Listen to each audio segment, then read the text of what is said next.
Hereby we know that we know him if we keep his commandments. And he said, blessed are they that do his commandments, that they may have right to the tree of life and enter in through the gates of the city. If you continue in my word, then ye are my disciples indeed.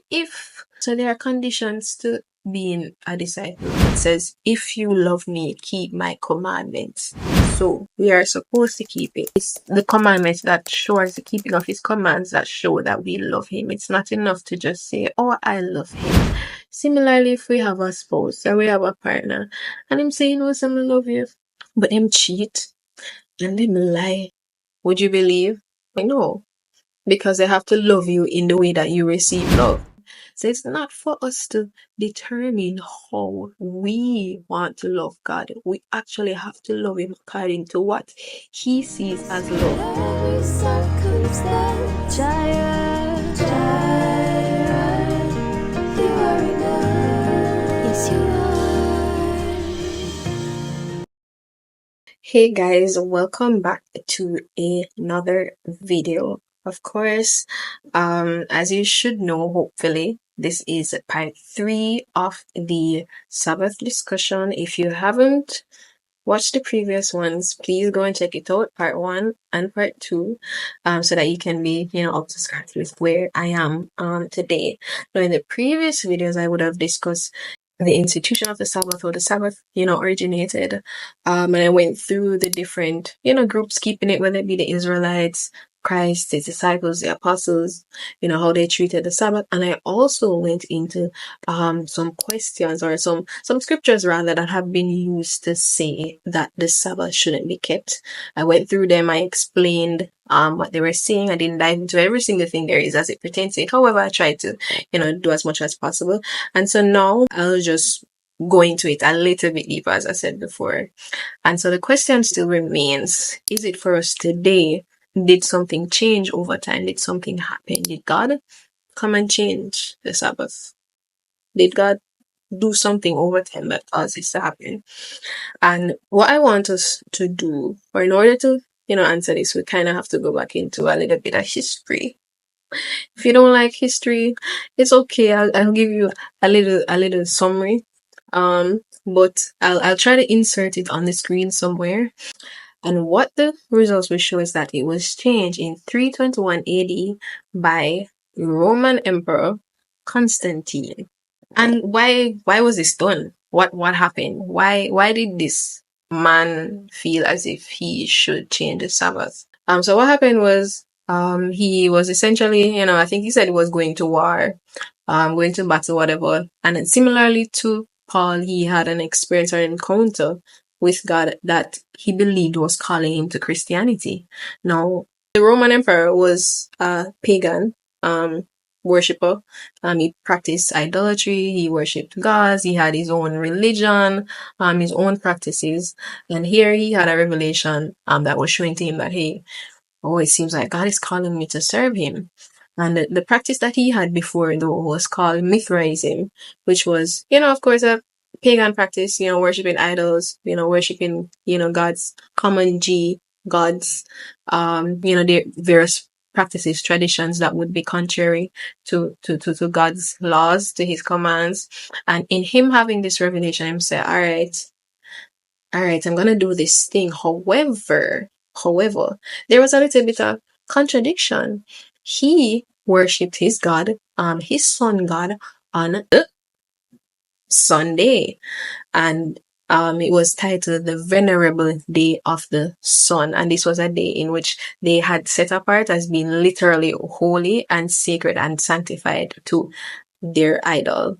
And so they worshipped their God, common G, on this Sunday. And so in order for him to make it a little bit appealing to those who were around him, because of course, as a emperor, you'll say, oh no, but we can't change this thing, and the people are pre me, and I wonder like what's going on.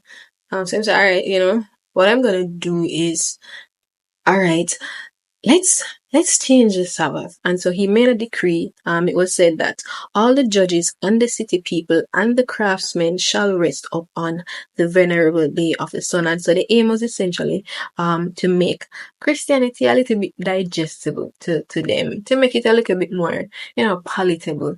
Them say, oh, I know nothing's it's not that serious. We're just, just a title that's changing, but and if we think about it, and if we go back into, the history of the scriptures, we see that this is something that is condemned by God. This is something that God had warned the Israelites about over and over and over again, condemn them for, judge them for, punish them for adding to his laws. Of course, in scriptures it says we shouldn't add to his laws, and anybody who add to it or take away from it, they are guilty. So what was done here by this person was something that contradicted even the very teachings of God.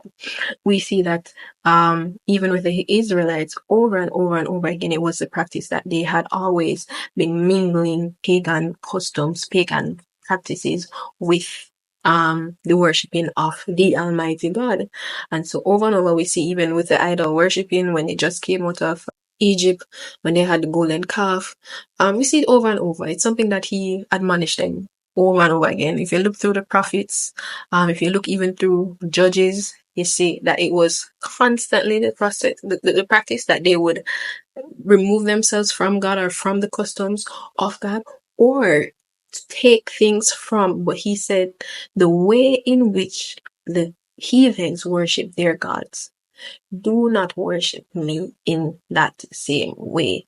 And so what was done here by the Roman Emperor would have been something that would have went against God's command. In Deuteronomy 4:2 it says, "You shall not add unto the word which I command you, neither shall you diminish aught from it, that ye may keep the commandments of the Lord your God which I command you." So don't add to it.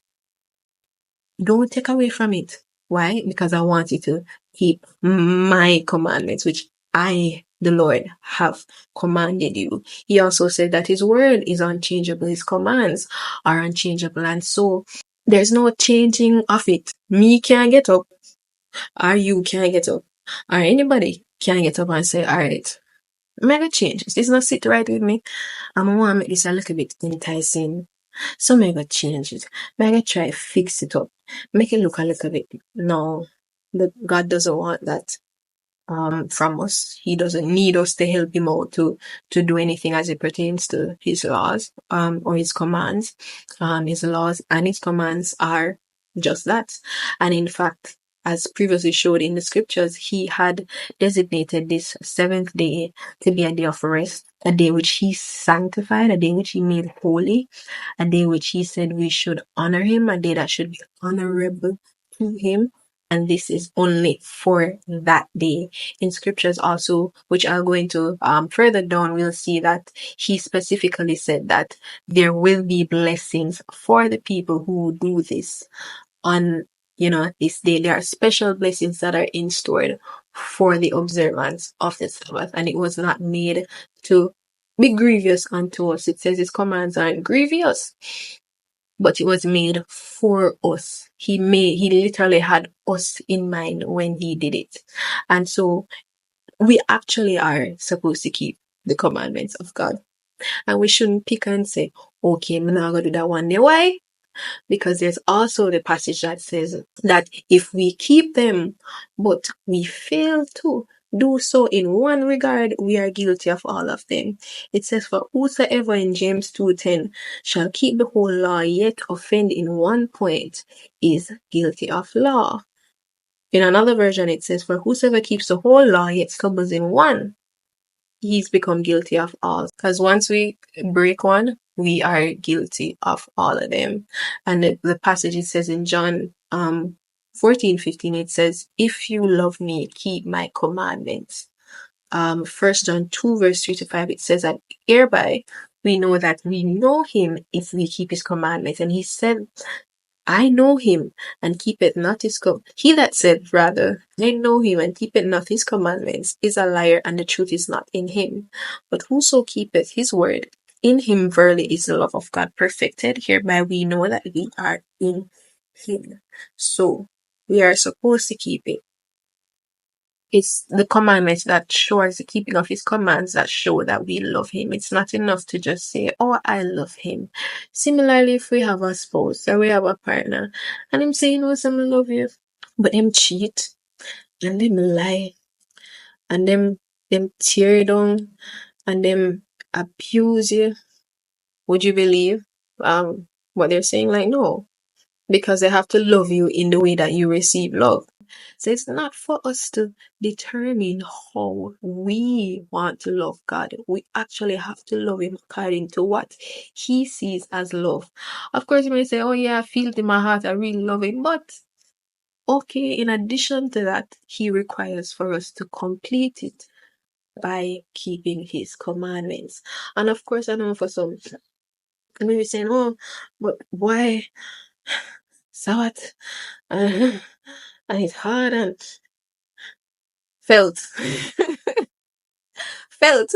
But it even said his commandments are not grievous. His commandments are very first. It says, for this is the love of God.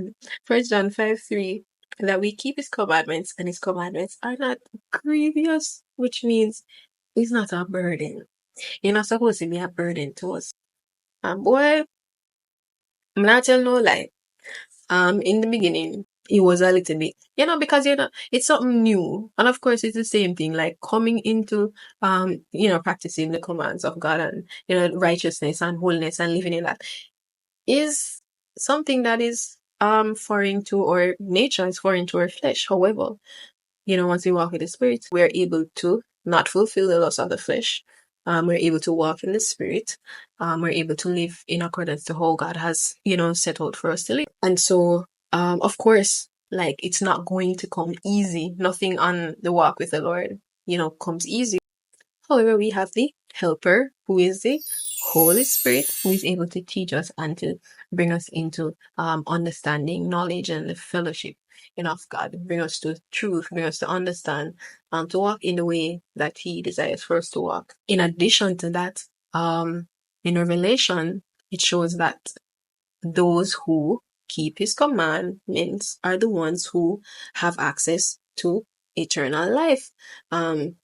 Revelation 22 rather 14, it says, blessed are they that do his commandments, that they may have right to the tree of life and enter in through the gates of the city.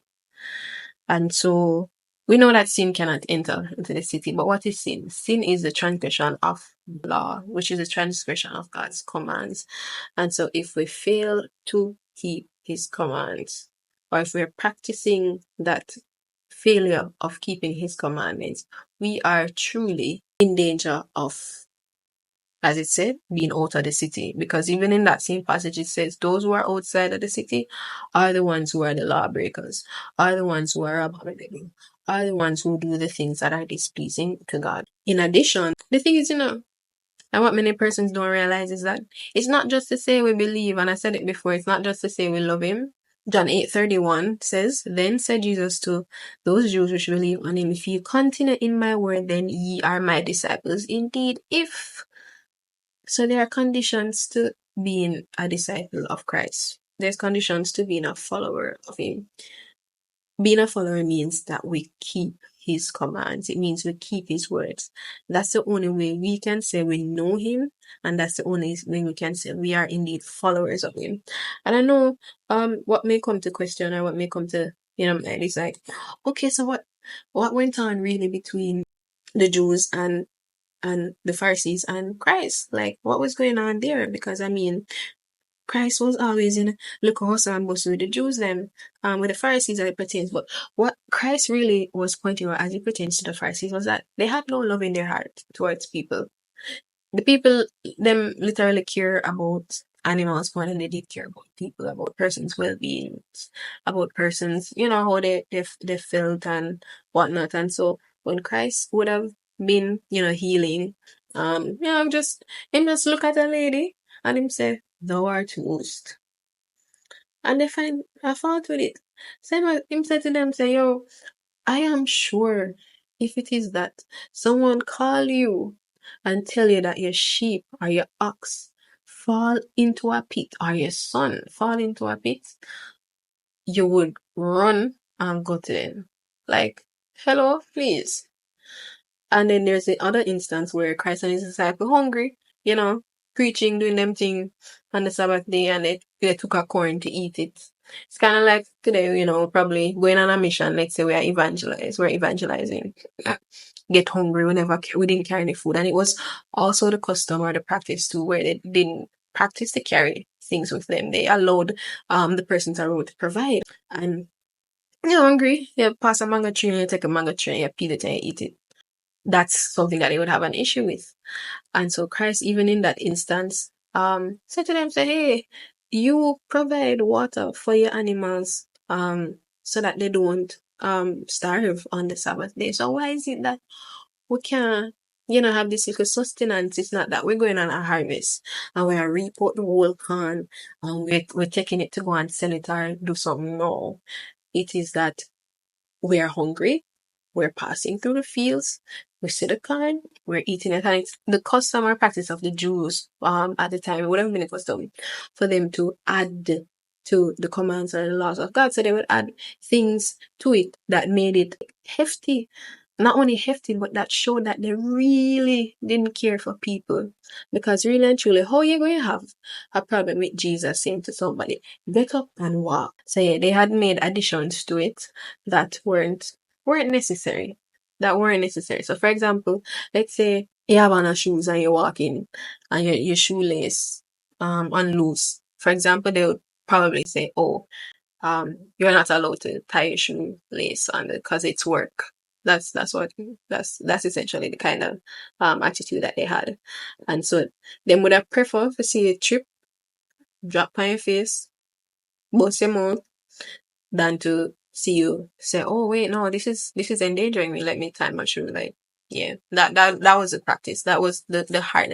So he was really pointing out to them their heart, showing them that they didn't have any love, showing them that they were also hypocrites because they cared more about themselves, really, than they cared about others when they should have had, love. It showed essentially that they didn't have any love. So I hope that clears it up, gives you a little bit of clarity. And the next thing I want to go into is how then do we keep the Sabbath? I think I want to make this or place this into another video. So again, I'm gonna ask you to stay tuned. Again, I'm gonna say, thank you for watching. And just to briefly summarize or recap, the previous videos were essentially about, God, how he created the Sabbath. It was instituted by God from creation. It was passed down. He had to remind the Israelites of them because being in Egypt, they had forgotten about it. And of course, it went down from generation to generation. We also touched on the fact that the apostles, disciples, all of them kept it. We touched on some of the controversial scriptures that have been used to say that it shouldn't be kept. And we also looked into what happened in history over time, who changed the Sabbath. And we had established that it was changed by Roman Emperor Constantine in 321 AD. And of course, that this is something that is abominable to the Lord and should not be done. And so, as I said, the next thing we move into is how then, since it's established that it's supposed to be kept and God requires for it to be kept, how then should we keep it? And so I'll dive into scriptures showing how we're supposed to, scriptures giving admonishments on, the things that God would have said to his people. And also I'll share my personal experience, my testimonies, which should be, interesting. As it pertains to it. And I do hope that in doing so, as I said, you'll, be more knowledgeable as it pertains to it. You start to, question God, ask him for yourself. Hopefully through all that I've said, you develop a level of understanding that enables you to say, So, as I said, thanks for watching again. Stay tuned for the next one. Like, comment, share, subscribe, and be blessed.